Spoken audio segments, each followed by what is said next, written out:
Bigfoot, aliens from outer space. There are stories out there that have haunted us for generations. Ordinary people put in terrifying situations. Sometimes the unexplained is stranger than the books we read. Do you have a story?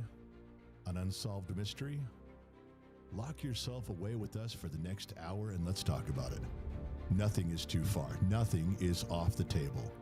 You want to be heard? You want your story out there? Or do you just want someone to believe you? Well, then let's talk. I've got time and you've got a story. Don't be afraid. Don't be scared. Find the courage to call us or just listen in while we work through the stories of regular people just like you, reliving extraordinary situations. It's time to go off the record.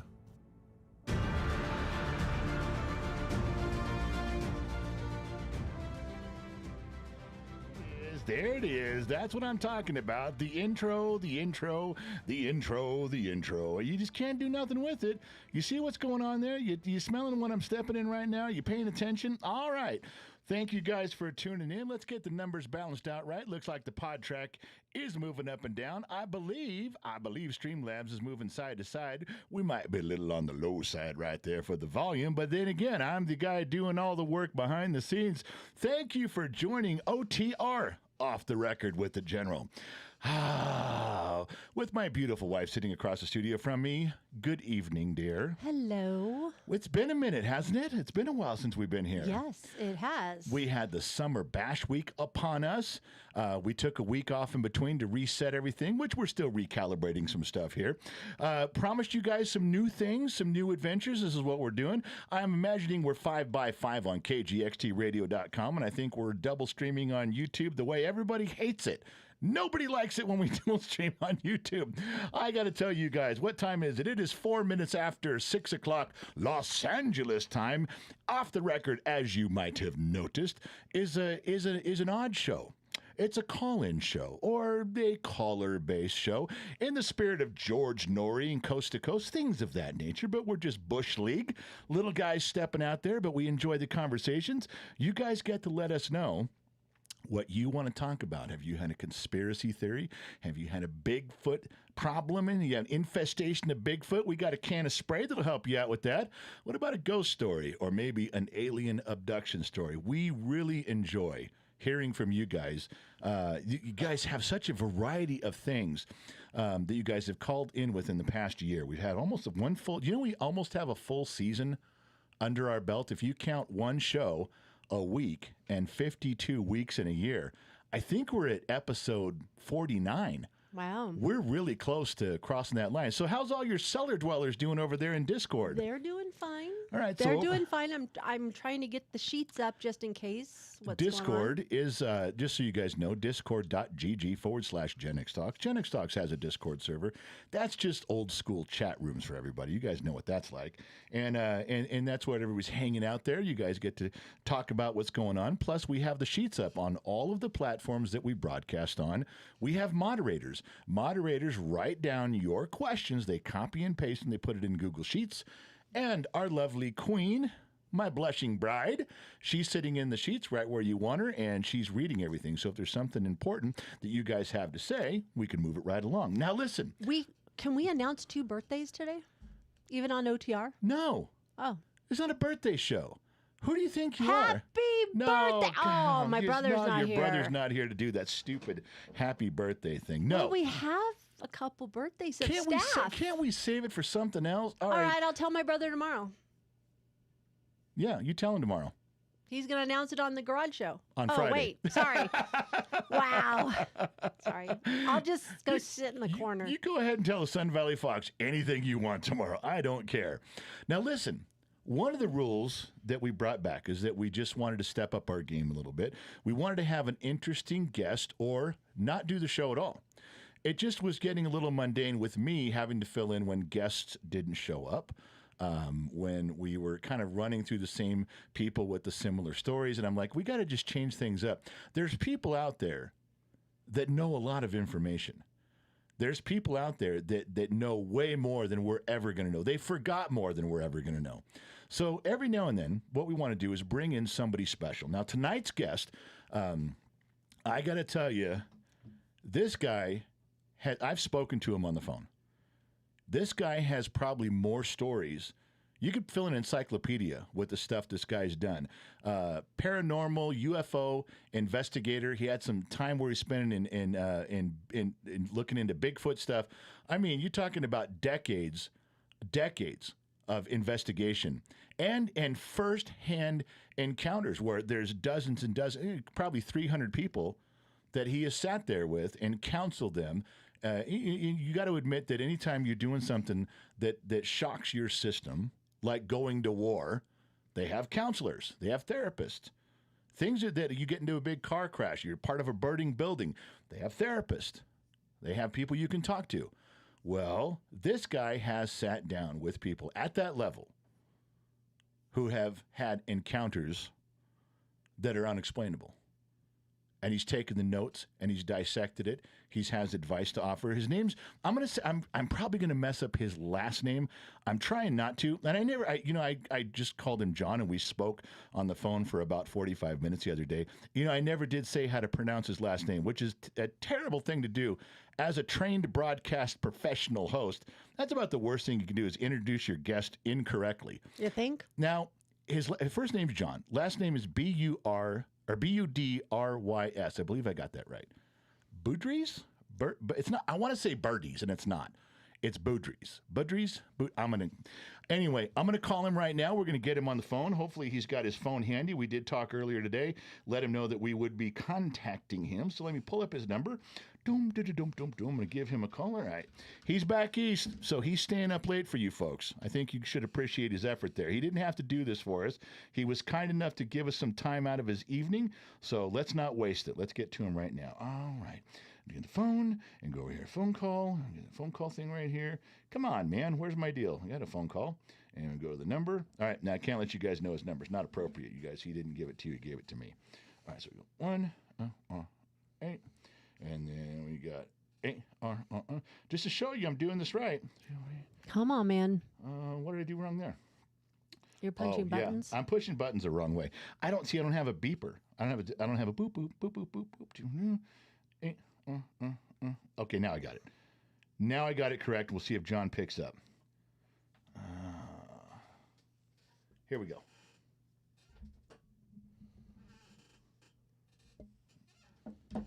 And you know what? It's not connected. Why isn't the phone? This is the high-tech end of things. Hey, John, if you're listening in, buddy, I'm going to be right with you, pal. Just give me 1 second here. I got to get this. Trained broadcast professional. I'm trying to be, but the phone all of a sudden disconnected for some stupid reason. It's not John's problem. It's my problem. There's something wrong on this end. I don't know. So, but listen, he's a guest worth having on. Let me try to get one more thing here. Bluetooth and connect to BTA. He's connecting there. 1 more second. 5, 4, 3, 2, 1. And, we have a problem. It's not here. Uh-oh. Somebody oopsed on our end. Somebody fucked the dog. Hang on a second. We're going to get right to you. Just hold on. John, I know you're out there. Give me 1 second to get this. We're trying to connect to a piece of the device that has failed us. But don't worry. We have a backup piece. Anyway, his name's, if you guys want to look, his accolades are long. If you look up his stuff on there, on the internet with his name, you guys are like, holy shit, this guy's really been investigating for a very long, yeah, we're not making that up. He really is. All right, now it says we're connected. Let's try John again one more time here. Gonna have to start with apologies. That's always good for a good guest is to start by apologizing. He's gonna have to understand the level that we're operating. All right, there we go.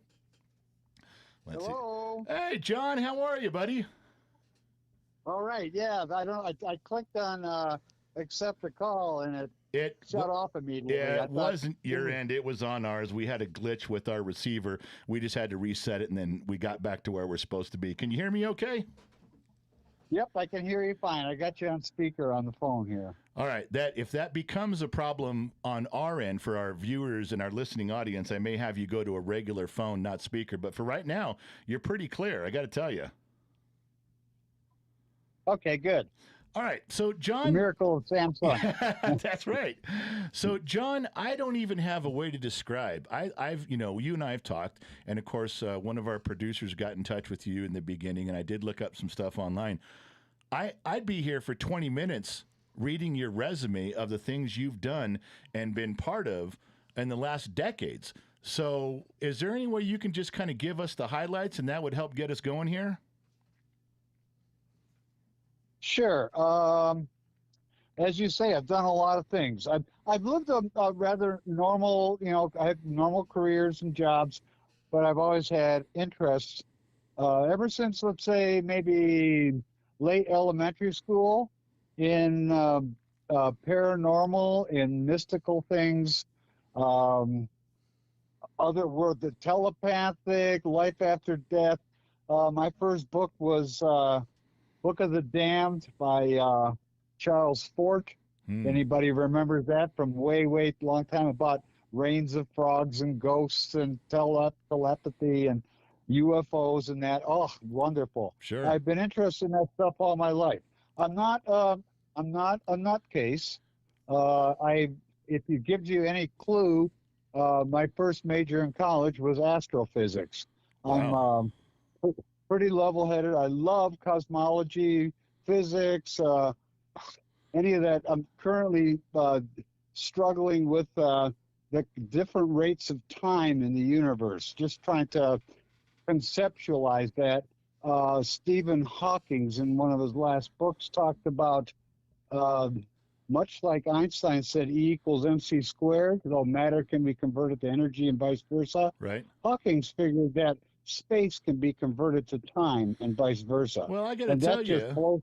That just blows my mind, John, I struggle with that too. So, maybe we should sit down over lunch and collaborate. That space time bending stuff, being a mechanic on domestic automobiles, you can see where I'd be interested in that too. It's good stuff, man. I'm right up there with you, brother. It is. It's great stuff. Anyway, but more recently, I've been interested in metaphysical topics. I've studied with shaman in South America. I've studied with people here. I've meditated most of my life, so I'm a lazy meditator. I mean, I like what Baba Ram Dass says. He says, "Hey, it doesn't really matter, because if you don't get it in this lifetime, you got plenty of other lifetimes to work on it." I got you. So just enjoy, have fun, and don't be guilty. I like that. Well, that's kind of what approach. we're doing, John. We try to have a good time here. Yeah. About the last 10 years or so, I got back into UFOs, and that's what you were talking about. I heard your intro. To be like a bit of like an abductee counselor is what I call myself. Though I'm not counseling anyone. I'm not doing any therapy or anything like that. But I'm a person to talk to. I've heard, as you said, about probably over 300 people I've talked to by now, easily, over the last decade, and you get to know the topic after a while. I don't claim to be an expert. I don't think anyone is. I know of no one that the aliens have pulled aside and fully briefed on why they're here and all their techniques and technologies. No one has been briefed like that. But after a while, you kind of get some ideas. So Sure. I can be a little helpful talking to people, and that's what I'm doing now. I try to describe to our audience, on some of our we have subscription people. If you add up all the platforms, just over 3 million. If you have members that are paying members that want the inside skinny, it's the number's a lot smaller, but it's still in the thousands. And people wanted to know, I mentioned to them what we were talking. I said, hey, no, there's this guy.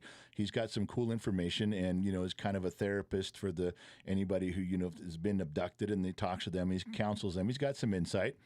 And they said, wait.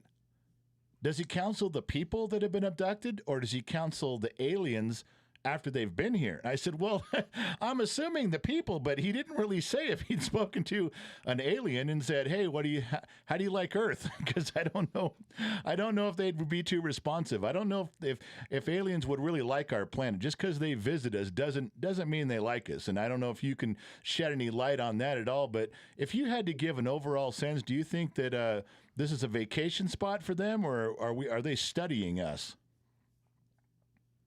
It does seem to be some kind of a study, and they do like us, but there are a great number of species that are coming. I mean, most people nowadays kind of are familiar with the concept of every star you see out there pretty much has planets around it. So there's more planets out there than there are stars.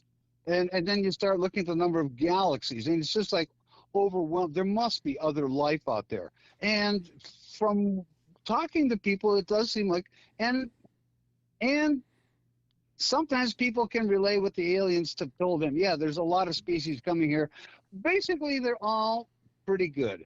Are there some rogues there? Yeah. I mean, you go in the supermarket, pretty much everybody's okay, but every once in a while there's somebody trying to slip a steak into their purse Sure. or steal some apples, or they're out there, and then the rest of the aliens try and control them pretty much, but they like us. They look at us like little brothers, but they look at us with dismay. I've heard the analogy. It's like they watch us like, you're like monkeys playing with hand grenades with these nuclear bombs. Stop already. They're like, something bad's going to happen eventually, Right. And they look at our planet and go, you've got this beautiful planet, all these species, like kindred spirit entities that are living with you on this planet, and you're destroying it. Stop already. You need to be less warlike and less. That doesn't sound like a bad message. No, that doesn't sound like someone coming here to conquer you. That sounds like someone, like you just said, offering some advice, like, "Hey, man, we're just trying to help you out here a little bit." I sometimes people call. Most of the time, there's if you talk to somebody that's a therapist that does counseling all day long, and they have somebody that has had alien contacts, a lot of times they'll say, "Oh, that poor person, that they must have PTSD from this extraordinary ontological shocking experience." Yeah. I found no, they're not shocked. They don't need Really? therapy. They don't need tranquilizing drugs. They're more like kids that are excited about Santa Claus coming on Christmas Eve, and they can't get to sleep because it's like, what is that noise on the roof? Is that Santa's hooves? And okay. Mother says, "Come on, kiddies, go to sleep, because if you don't go to sleep, Santa's not going to come." Okay. And do these kids need therapy? Do these kids need drugs? No. Well, I no. get what you're saying there, but I would have thought John, I was just going to say, I would have thought the opposite. I would have thought exactly how you started. I would have thought any of that would have been traumatic. I mean, I had never thought of it like you just said about Santa. That is a great analogy, because if some kid saw Santa Claus, he would not be freaking out. He'd be excited, like, "Oh my gosh, look what's standing in front of me." I never thought of it that way. Yeah. Most people I talk to are not scared as much as they're curious. The reason they want to talk to someone is like they want to figure out what the heck is happening. What's going on? Am I nuts? That's one of the first things they want to know. John, do you think I'm crazy? And after talking to somebody, I worked in mental health for a number of years. And I mean, I work with the real crazies in the institution to, therapists that come in, like a therapist that, somebody come in for an hour of counseling. Yeah, sure. And everything in between. And you can kind of tell if somebody's a little screwy. They can hide it for 5-10 minutes, but eventually, they'll say, but they're listening to me. The satellite, it'll come out. Right. I talk to people. My phone calls with people generally last at least a couple hours, and the reason is because people, when they realize that they're able to talk to me about anything, metaphysical, other weird things that have happened to them, aliens. It's like suddenly the floodgates open. It's like, oh, finally, right. And they want to talk. And I think, what? I offer myself as a voluntary service to talk to people and try and give them some advice and some resources they might look. And they're just so happy. They just want to go on and on and on. Well, let me ask you. I figure, okay.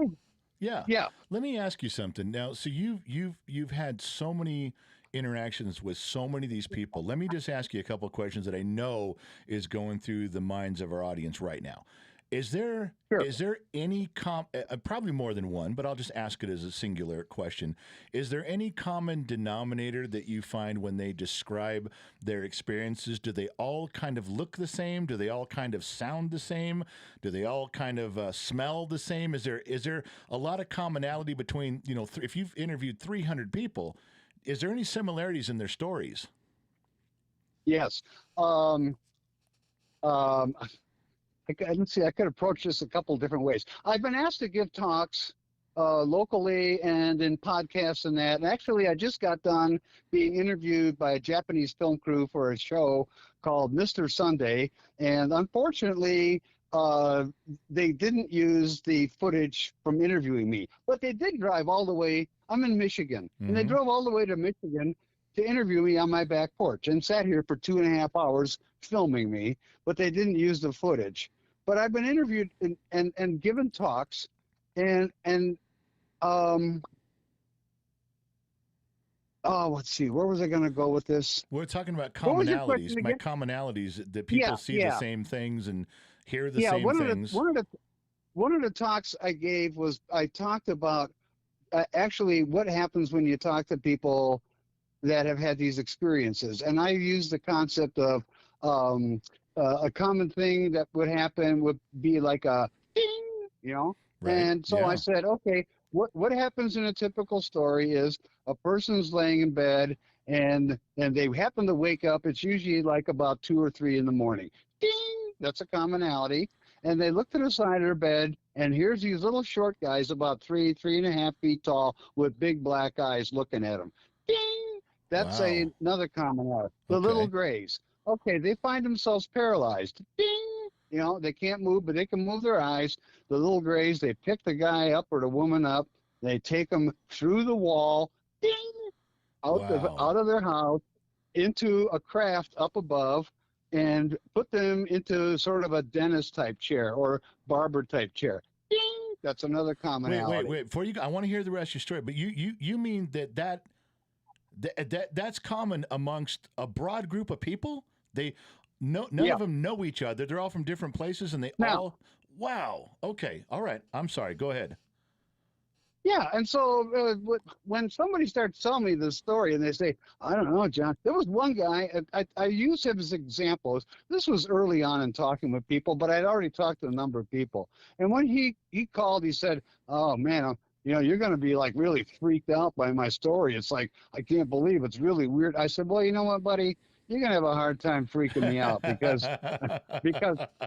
I've heard a lot of stories, Yeah. and I've actually had a lot of experiences myself. And if I haven't had the direct experience, I've either read about it or I know about it somehow. So you're gonna have a hard time freaking me out. But go ahead, tell me your story. And he told me the story, and afterwards he said, what do you think? I mean, do you think I'm crazy or something? I mean, wasn't that wild? Isn't that the wildest thing you ever heard? And I said, buddy, in my world, your story is actually quite boring. And he went, what? What? Boring? That's the weirdest thing ever. You think it's boring? I said, listen, if you listen to what I said, in my world. Yeah. And right. my world consists of talking to a lot of people like you. And I've heard that same story over and over and over again. And the reason I'm saying it that way, that it's boring, is I'm trying to tell you, number one, you don't sound crazy to me. And number two, I'm hearing the same story from you that I've heard over and over and over again from other people. And so there's some kind of real phenomena going on. You're not crazy. You've been lucky enough, or whatever, however you want to consider it, to have experienced this phenomenon. Yeah. And it's a very familiar strain. There's a thing. Sometimes people say they are concerned. I mean, they're not scared as much as stressed by it. It is kind of stressful. You're laying in bed, you're sleeping, and suddenly 2 or 3 in the morning, you wake up and you see these little alien-looking gray beings next to your bed. What the hell? They don't make an Yeah. appointment. They don't say, we'll be here tonight at 2 in the morning. Right. So, they mean- just well, show that's- up whenever they feel that's like it. kinda And rude. it freaks people I think out. they should call ahead. I think that'd be courtesy to call ahead. Let us know you're coming. There- You know? There is a lot of complaints by people, that, hey, they don't have rights to just show up. Well, I don't know. When a naturalist goes out and studies a deer herd, does he make an appointment with the deer? Right. No. They just, show up. They got their dart gun. They shoot the dart gun. They paralyze the deer. They weigh it. They take a blood sample, maybe clip a hair, look at the deer's teeth, and after a while, the deer starts to come to. On wobbly legs, he makes his way back to the rest of the herd, and he says to the rest of the herd, "Wow, you wouldn't believe what just happened to me." And the rest of the deer herd will go, "Oh, Fred, you've been eating those rotten berries again, haven't you?" I get that. That's a great analogy. That is a perfect analogy. The rest of the herd to shake their head and go, "Dude, quit making up stories. What are you talking about? There's no scientist with needles and stuff." But there's a guy, Bigelow. You've heard of Bigelow, probably. He's a famous billionaire. I think he was the Econo Lodge hotels that he founded. He made his money on. He's very interested in metaphysical and UFO topics, and he spent a lot of money studying. I think it was sometime in the 80s. I'm not sure exactly when, but he hired the Roper Survey Company to do a survey of Americans and try and figure out what percentage of Americans had been taken by aliens, or maybe had some alien contact. And they asked, I think it was 10 questions. I might be misstating this, but I'm pretty close. Right. They asked like 10 questions like, have you ever had a period of missing time? You ever woken up and find little gray beings next to your bed? You ever, wake up in the morning and find marks on your body? Those sort of questions. And they figured, okay, if the person got something like 50% of the questions they answered yes, they'd probably been taken. They ended up with something like 5% of the respondents that probably had been taken. Wow. They surveyed like 1,000 people, Sure, whatever Roper considers a good size. Now, if you kind of like use that number, 5%. There's currently right now over 300 million Americans in America, right? Yeah. So what is 5% of 300 million? Like something like 15 million people? Well, yeah. If you extrapolate that out, it's scary huge. Yeah. Yeah. And then that's just America. Let's go to the whole world. What is there, close to 9 billion people in the world? What's 5% of 9 billion? What is it, like a half a billion, a quarter billion people, something like that? That's something. Yeah, I don't know. I'm not. That's a lot of people that have been taken. Well, John, let me interrupt you. And I'm going to ask you now. I'm going to just ask just a quick question. If you had to take into account all the things that you've interviewed, all the people you've interviewed, and all the things you've learned, give me some things that you personally believe are in your mind, they're a 100% constant. Number one, I would say your answer would be there are aliens. Number one, you believe there's too much research done, too many interviews. It's constant. It's all the same. What about, you say they're all about 3 foot tall and big eyes. You would say. No. Okay, well, that's what I'm asking. No, what would you say is a constant thing that you believe? What puzzles me, and there's another guy, I could get the book out. I wanted to have some books available, but there's a guy, I forget his name, but he wrote a book. He's a Neanderthal professor. He studies Neanderthal caves. I know where the book is. I'd have to go across to my house, another room to get it. But it's the extemporaneal hypothesis, I think is the title of the book. It's a difficult to pronounce word. He is not the only person that thinks this, but he thinks the aliens are us from the future. Why? And I've struggled with this myself. Why do all the aliens have 2 arms, 2 legs, 2 eyes, a head with 2 eyes, basically a body shape like ours? So that's something you believe is constant. You believe that's pretty consistent? Yes. Okay. Why is that? It's like they're related to us, and he thinks they're related to us because they're from the future, come back to visit. But I don't know. I think there's like a common life thread somehow. Wouldn't they say so? Wouldn't that be like one of the first things you'd say is, we're from your future, quit tossing hand grenades like a bunch of monkeys? Using your analogy, wouldn't that be something they'd pass along? Well, or maybe not, because they made it. We didn't. It's more, if they're from us, I think it's more like the Star Trek thing that Captain Kirk, the prime directive is, don't interfere with the development of this species. Okay. And I think they keep it. That's why they come in the middle of the night, and I think they're quite kind about it. If you think about this, they're here for some reason. but they're Yeah. quite kind about it. If you're like, if they can detect that you're like scared, well, and they do in most cases, they'll blank your memory out. There you go, missing time. What happened? I remember, seeing the craft, and then 2 hours later, remember coming to. What the hell happened? Right. If you're scared about it, they've wiped it from your conscious memory. Wasn't that nice of them? Yeah, it's You an don't have to be act of, bothered. sure, act of kindness there. But listen, I want to bring. But if you're really interested, you can go and get hypnotized, and a lot of times the memory of that will come back. So if you're curious and you want to pursue it, it's there, available for you. Okay. If it bothers you, they've made it so you're not bothered by it. They're rather kind about it, Right. and what but they're on some kind of mission.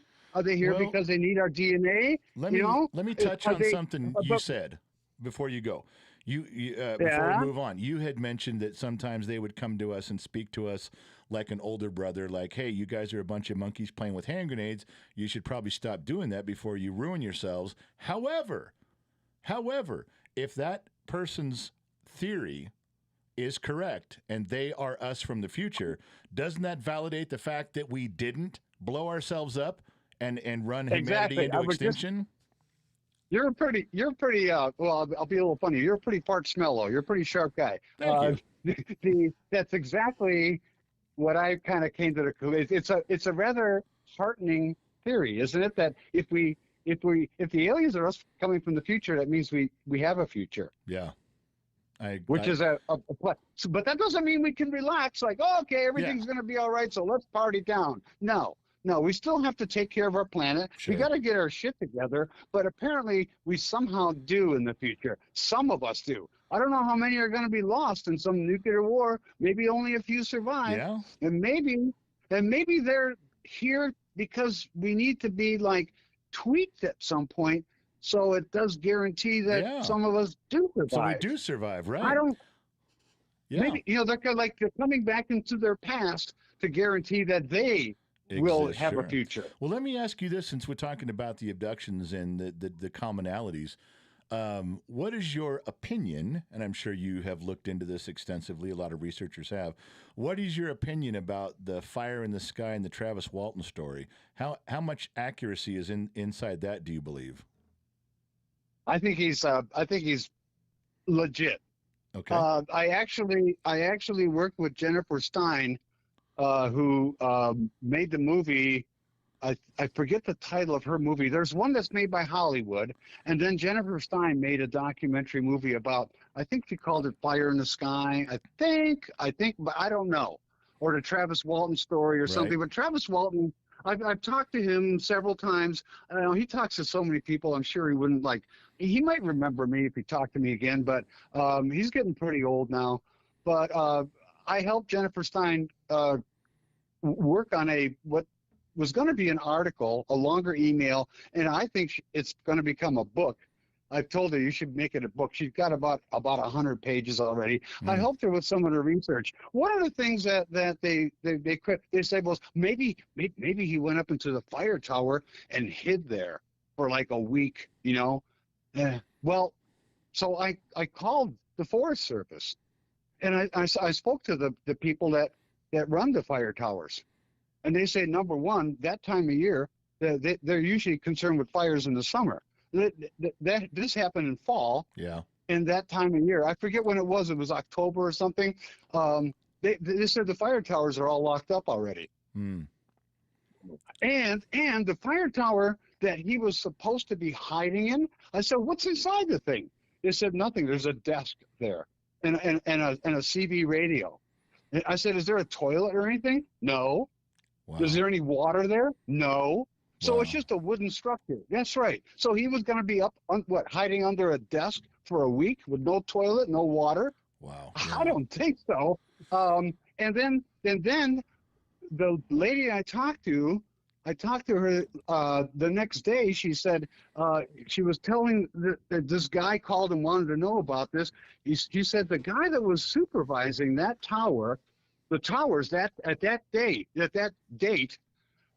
he actually came in to get a firewood collection permit, and she told him about me, and he said, yeah, he remembered that on that day when Travis was discovered to be missing, Yeah. he, in an effort to be helpful with the search, he opened up that fire tower and had an employee go up there and be out there all day long looking with binoculars to see if he could. So if Travis was up there in that fire tower, Yeah. under the desk, was he gonna like remain motionless for like all day long while this guy? No, come on, that like skeptical story just makes less and less sense. I agree. You know? Yeah. Yeah, it's an interesting story, and I do think, his conclusion was that he thinks he was damaged by this bolt of light or something, this electrical whatever something, and the aliens felt bad for him, so they took him on board so they could fix him. Otherwise, he probably would have died. And they do seem to have that kind. They don't want to hurt us. In fact, one of the things I tell people that are scared. I point out that the researchers have kind of found that somewhere between 20 to 40% of people that are taken by aliens are healed of some kind of malady. Wow. Why would the aliens be out to destroy us if they're healing us? I have spoken to people who have been healed. In fact, I've pointed it out to some people that I talk to that say that they've got some kind of physical problem, and I suggest to them, there were two people in particular, I suggested, why don't you try this? When you're going to sleep, since alien communications are telepathic, why don't you send out a telepathic request to the aliens, something like, hey guys, you're getting something from me by taking me. How about if you do something in return and help me with this physical ailment? Yeah. And both the people that did that were healed of their ailment. John, I'll tell you, if that was an option, I'd put a sign on my roof that said, come take me. You have my permission. Just help me out. It wouldn't even be telepathic. I'd paint a sign. If I thought it would work. Does it sound like they're evil? Does it sound like the Hollywood portrayal of, the aliens are here. No. Get the machine gun. No, it doesn't sound like that at all. No, it's you. When I listen to you describe the interactions, and you have such a unique way of putting into perspective some of these conversations, like you describe it, like they look at us like an older brother, or we're chimpanzees with hand grenades, or maybe, we're the deer that was just being examined and went back to the herd. When you say things like that, it really bends the perspective of what Hollywood and books have been teaching us for 50 years. It really changes that lighting a little bit. I got to tell you, I like those descriptions a lot, John. I really do. I value being able to talk to you and your listeners. I think it's a wonderful opportunity so I can share some of this. Sure. That it's not a scary thing. I hope sometime there's been talk about, they're going to land this year and there's going to be a big display. I hope so. I hope they land before I die and we figure out a little bit more about them. Right. But if they don't, at some point they're probably going to reveal what it's all about. But at this, I don't know what it is, what it is they're doing, but it's obviously not harmful. They're not here to hurt us. They're doing some kind of study of some sort, and I can't, it'd kind of like if they tried to explain to the deer what you were doing to them. Right. You could talk to them all day long, and they never would understand, Well, let's look so you just minimize the pain. Sure. Think about it this way, too, is that, people have had, just casual discussions with me about that, and I'm certainly no expert. I look at certain situations and apply some common sense. Like they show all the releasing the files by the administration that's been released and things you can explain. A lot of them are hard to explain. And someone says to me, well, do you think the aliens are going to attack? I was like, well, why would they? And if they're going to, why wouldn't they have done it already? And people say, well, they're waiting for the right time. Well, what's the right time? We're just getting smarter and stronger. If you're going to do something, do it now. Don't wait till we get more advanced. Don't wait till there's, more people running around that have figured stuff out. But, again, what do I know? I don't know what all these, have you run into any of those things? I'm sure you've downloaded a lot of the files and the transcripts just to go over them yourself. Is there anything that stands out to you that really catches your eye in all the things that have been released in the last 6 months? No. Nothing? No, they're giving us, the really good photos. They're not going to share those. Right. You know, the ones, the close-ups, the ones that they came and took the negatives and the originals from the person. Yeah. They're not going to show us those. Well, why is What everything they've shown so? us so far are like, Yeah, it's grainy. like I because thought we. they I don't get it. They don't. But well, what I figured out a while back, well, and a number of other people have come to the same conclusion, is that there's a technological war, a race going on between us, the Chinese, the Russians, and who knows who all else, Right. of who's going to get this information from whatever, crash saucers or something. Who's going to figure out how they get here, what their means of propulsion is, what kind of materials they use, you know, what is it, an anti-gravity, something. If whoever gets it, let's say the Chinese get some bit of technological edge Yeah. from a crash saucer, if they can then arm their military with that edge and take over the world. Yeah. Right? That's true.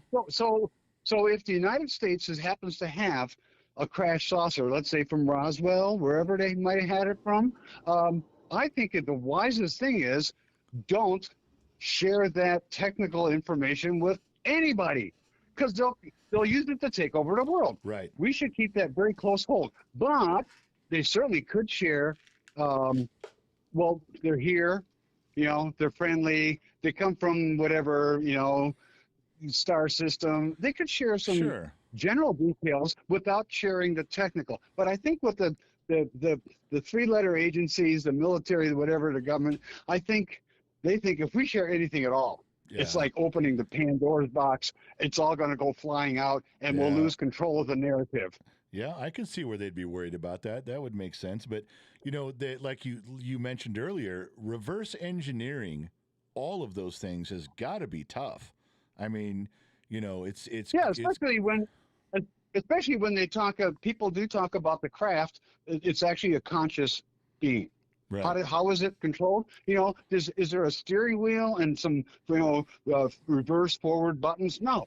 You sit in a chair, you put your hand in sometimes like a molded armrest or something. I've heard people talk about that, or other means. But just if you can connect consciously with the craft, all you got to do is think, okay, let's go forward, let's go here, let's go to Jupiter, let's go to Sirius, let's go to, and off you go, and the craft responds because it's conscious.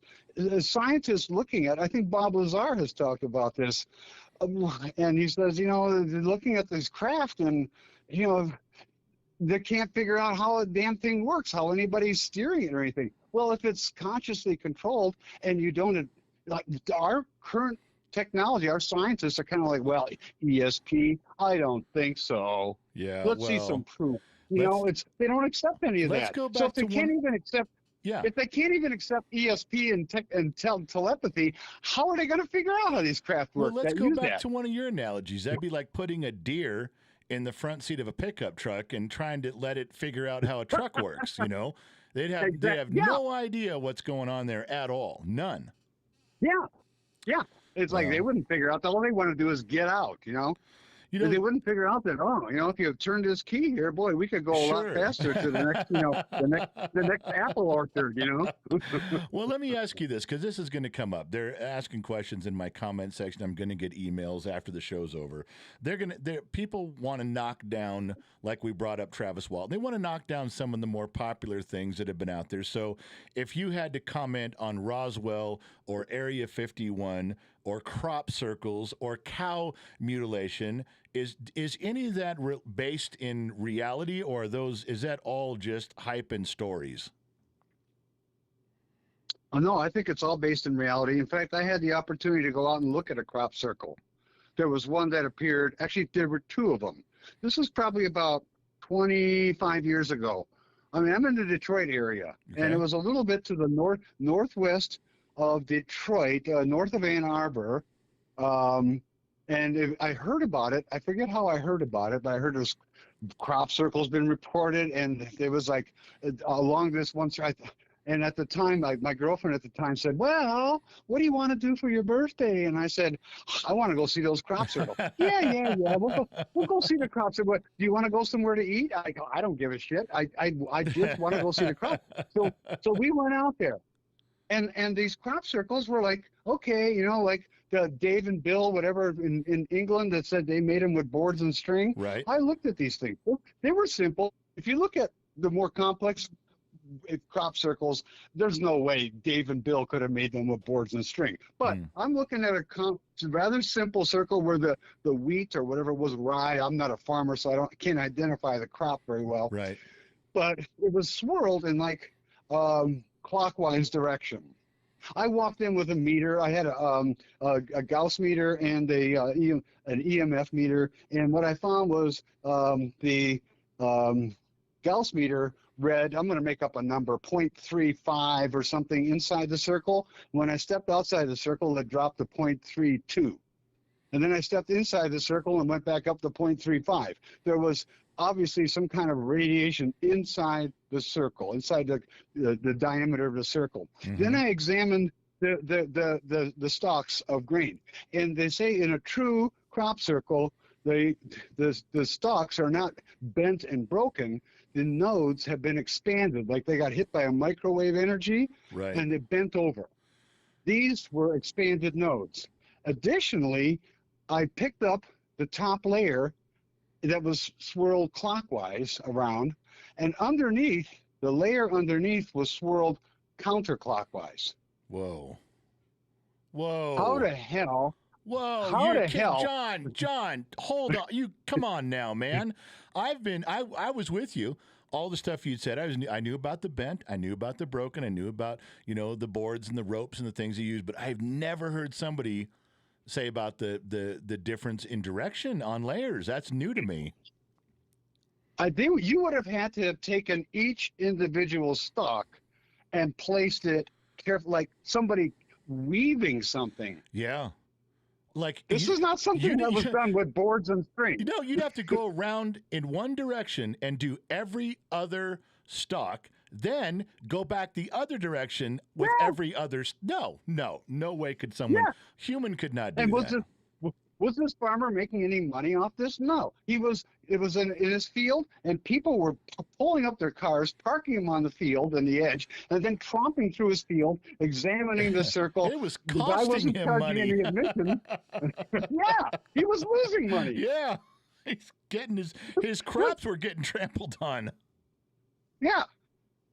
Yeah. Wow. It's like this is not fakery. Right. Nobody's making National Enquirer's not making a story out of this. No. Yeah. And you've got all the markings of a genuine circle. I can hardly imagine what the ones in England are. And you've been seeing these for centuries. Yeah, a long They talked time. about these devil circles. Centuries back in the medieval times. They talked about these circles in crops. Were Dave and Bill around back then? No. And they didn't. There's no television to spread the news. They weren't trying to impress 1 million people. They didn't know 1 million people. They couldn't reach 1 million people. Yeah. Have you ever met anybody credible who has actually been to Area 51? And of course, you don't have to say their name if you do. But I just wondered if you'd know anybody. I've never met anybody who was inside Area 51 other than Bob Lazar talked about it, and overall, I don't know. He seems fairly credible. Mm-hmm. I mean, who knows? I just wondered. That's just a question they're going to ask me. Is it why didn't you ask him about Area 51? Why didn't you? Well, relax. It's they want to get all. I like Bob Lazar's analogy though. I heard him speak at the Phoenix UFO conference back in I think it was 2016. Stan Friedman was there. I actually met Stan Friedman. I had dinner with him and a couple other people. I hung around with this crowd for a bit. And Bob Lazar compared to trying to reverse engineer these craft. He said he used the analogy, and I've heard other people copy this, so that's why I want to give Lazar credit for it. All right. He said it's kind of like if a wagon train, if you dropped an iPhone in front of a wagon train back 100 years ago, would they have been able to reverse engineer the iPhone? No. No. Yeah. They have no idea. Even if they broke it open with a hammer and looked inside, they'd look at it and go, "What the hell is this?" Sure. Yeah. There's no way. But You wouldn't have a chance. So Area 51, I don't know where they're, they understand some of the stuff was brought to Wright Pat, and people have made much about it. I was at Wright Pat before. I used to work for the Army. I got another call coming in, but I don't know how to cut it off, so I'll just. You can just wait. It'll go That's away. Fine. It'll go away. Yeah. Okay. Yeah. I know who it is. So there's nothing I could find. I wandered around the Quonset huts looking for a craft, and when I was at Wright Pat, and I didn't find anything. I don't know, but that's where they supposedly brought it. Some of the fragments. I understand Jackie Gleason was taken by Richard Nixon to look at a dead body. That's a pretty good story. And his widow tells that story. Is that true? I don't know. Maybe, Yeah, we can't ask him anymore. He's not here. So, yeah. But the people I talk to, I mean, I'm not seeing alien bodies, but I've talked to people that have had There's one lady I talked to. She was really old. She probably was maybe even as old as me. I don't know. I'm pretty old too. But she wanted to get her story out of what happened to her when she was like 5 years old. All right. She said she was laying in bed, and it was a typical, she woke up and these beings were there. Bing! I'm not going to overwhelm you with the bings, but you get the idea. Yeah, I do. I got you. And they took her and her mother through the walls of the house up to a craft that was hovering up above their yard.